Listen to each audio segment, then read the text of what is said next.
Well, that's, as you know, I've said in the past that during every Sunday service, there are assigned scripture readings. We call it the lectionary. And we here at Central, and the minister, generally follows lectionary. The themes of scripture in lectionary over the course of a year will be dealt with in worship. So aren't I lucky that today the Syrophoenician woman shows up, and it is one of the most difficult passages in Scripture. From the Gospel of Mark, as I've told you, Mark was the probably the earliest Gospel, somewhere around 60 AD. It was written, and it is the action Gospel. Jesus is always moving somewhere with his disciples, and they're going here and they're going there, and we get a glimpse of that today in the scriptural text. And why is this a difficult scriptural passage? Because in it, Jesus is a jerk. A woman comes to him with a daughter who is dying, and he says to her, "You know what? I don't really have time for you." And I'll explain some of what around this where he speaks about, let's feed the children first, and then we'll let the dogs eat what's left over. He's actually referring to her. She's a Gentile. She's a Gentile woman from that area around the Mediterranean Sea, in one of those city-states, close to Syria. And he's in that area. He's gone into that area. And to get away from all that's going on, I'm sure that he's feeling pressed in. Very pressed in by everyone asking him to do something for them. And so this woman comes to him, and he treats her in this way. She's a Gentile woman. And what he's saying is, I've come to speak to the Jews. I've not come to speak to the Gentiles. So what he's saying is, I really don't have time for you. But then she persists, and she challenges him and says, wait a minute, I've heard all this about you, Jesus. I've been hearing all around the countryside how you're going from here to there and preaching and healing and transforming lives, and this is what you tell me. Even the dogs deserve the crumbs that come off the table.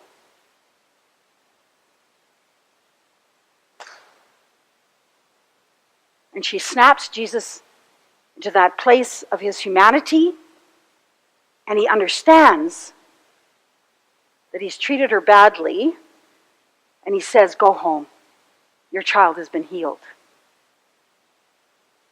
It's a really difficult passage for us. And actually, any Bible commentary you read, most of them, try to kind of gloss it over and make a silk purse out of a sow's ear. So what do I take out of this passage of Scripture? I guess I take the fact that Jesus was so incredibly human. Sometimes when we place him in that place of divinity, we think he led the perfect life. This scripture passage tells us he did not. That he was incredibly human. He was sick. He was probably sick and tired of people coming at him all the time, and he never had enough time to rest, and people were always challenging him. And my hope and prayer is he spoke out of exhaustion. Because his first response to that woman is not the response we would expect from Jesus, is it? But you see, let me set the context for you a wee bit with this. We talk about tribalism today in our world. Well, it was alive and well in the 1st century AD. Tribalism was very much alive and well in those days. Your group or your tribe took precedence over everyone else's. And for Jews to consort with Gentiles was sinful. Because Gentiles were outside the realm of God's love. They weren't God's chosen people. But this Syrophoenician woman says, wait a minute. My life matters. My life matters. And the life of my daughter certainly matters. And I'll be called a dog. You can do anything you want to me, but I want my daughter healed. And she persists and she demands. And I believe that she taught Jesus something that day. Jesus needed to be taught. Jesus himself needed to be taught that all of us matter, whether Jew, Gentile, Greek, free, slave. And you'll see the pattern of learning in Jesus. And that's what I love about Jesus, is his humanity. Because when I see that in Jesus, I recognize myself. I recognize how I sometimes conduct myself in this life. And this whole matter of tribalism, which has taken over our world in such a way in these latter days, it demeans and diminishes people. It names them as less than who they are. And even Jesus had to learn that. The other thing that comes out of the passage, besides his humanity, and I cling to his humanity every day because I think, oh my God, Jesus had the same struggles that I did in this human life. Thanks be to God that that it appears in Scripture. It's like when he cursed the fig tree in the wrong season and killed the fig tree in a peak of anger or whatever. The humanity of Jesus comes through often in the Gospels if we're really looking, and it can comfort us. The other thing about this particular Scripture passage is that it has often been used as a sort of a metaphor for faith. That, if we're just faithful enough, if we just are faithful enough, God will answer our prayers, as Jesus did, answered the prayer of the Syrophoenician woman. But for me, it's about persistence.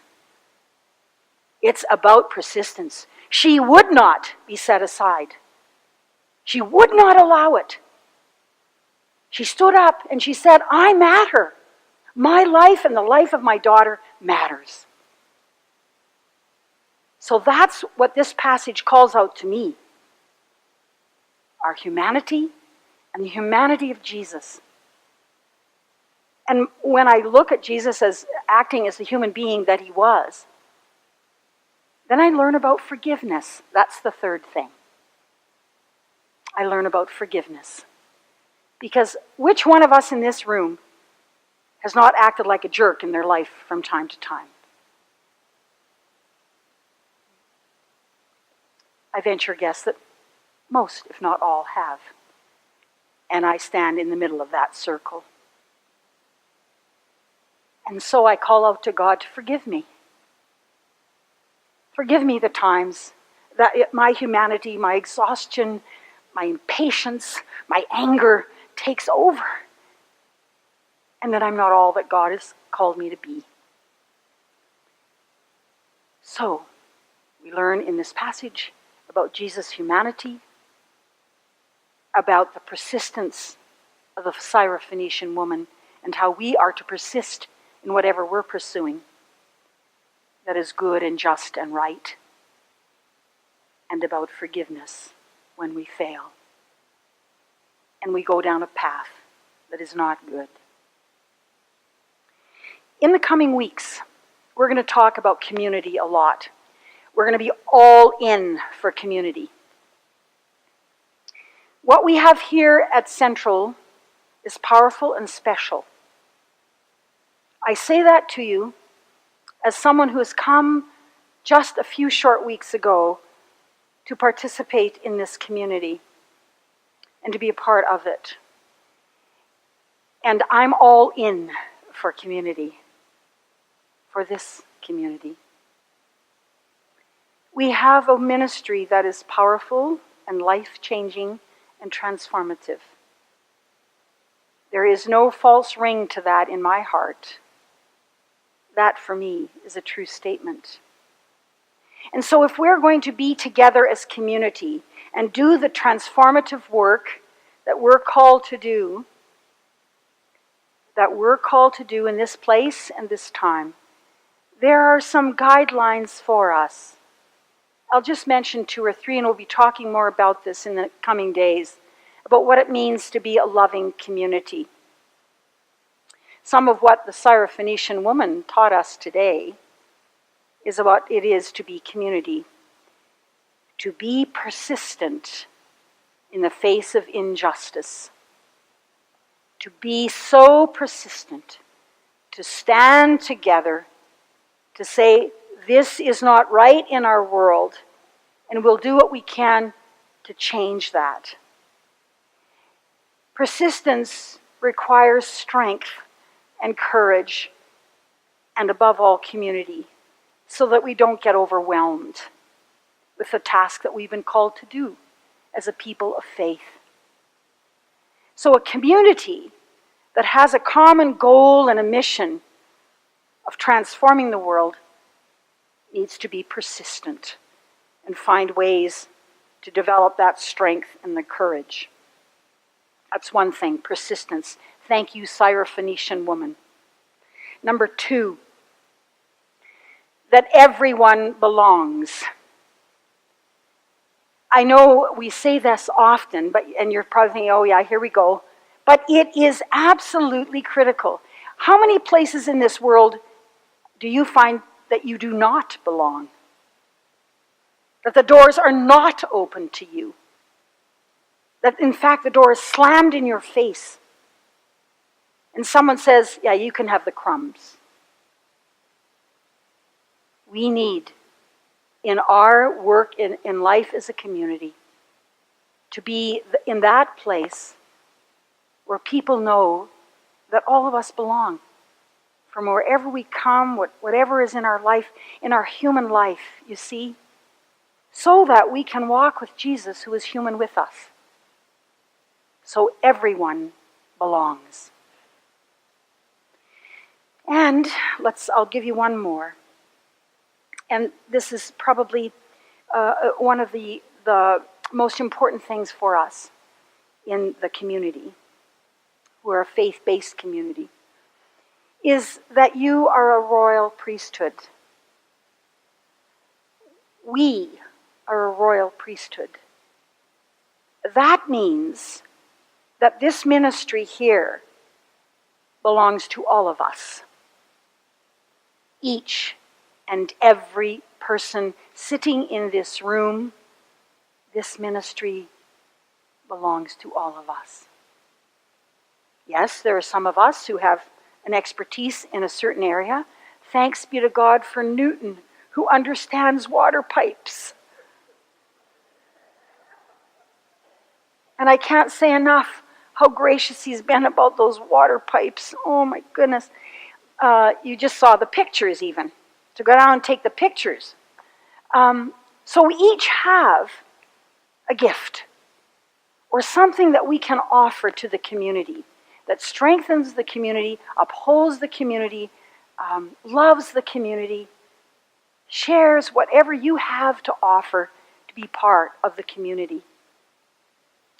And those of us who have been around, hanging around for a while, and those of you that are brand new, we all have an equal place in the circle of community. Each of you brings the Spirit of God with you that we need in this place. One of the things that people have often asked me about in terms of my life in ministry and my view of how the ministry should be lived out in a church. And I always respond, my ministry is about a shared leadership model. There ain't no king here. There's just a person who's trying really hard to follow in the footsteps of Jesus, to engage with each person who comes to me, to engage in the life of ministry that we can transform the world. So please don't, when you have something that is concerning you about the community, or if you have an idea for the community, please do not swivel your head and look directly at me. I am one among us. I am only one among us. And together, we can and we will transform our part of the world in spite of rotten water pipes. That God is calling us, not Linda Hunter, but calling all of us. Yes, I'm part of the team. To walk in faith, in courage, in persistence. And yes, when we make the mistakes that we will make, to forgive one another. Amen.